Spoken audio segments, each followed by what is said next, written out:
Brilliance Audio presents the unabridged recording of Self-Reliance by Ralph Waldo Emerson. Essay narrated by Andersen, with additional narration by Joyce Bean.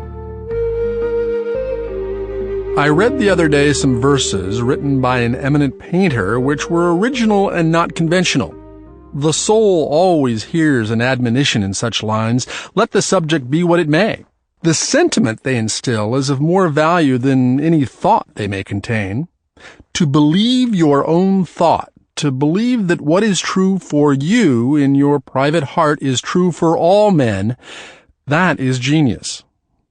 Speak your latent conviction, and it shall be the universal sense.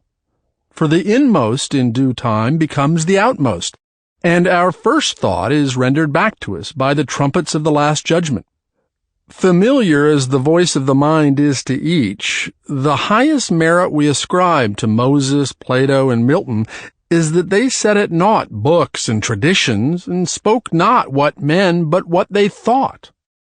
A man should learn to detect and watch the gleam of light which flashes across his mind from within, more than the luster of the firmament of bards and sages.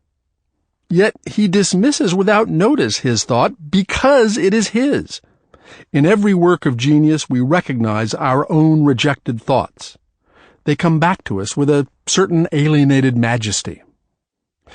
Great works of art have no more affecting lesson for us than this.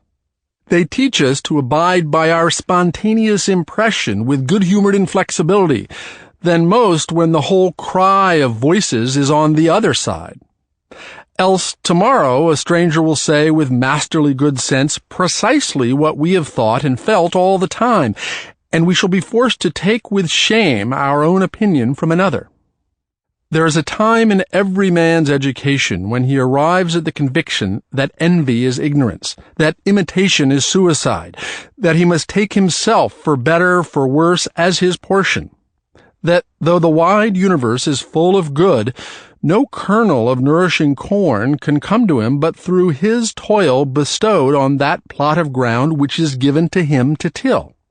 The power which resides in him is new in nature, and none but he knows what that is which he can do, nor does he know until he has tried.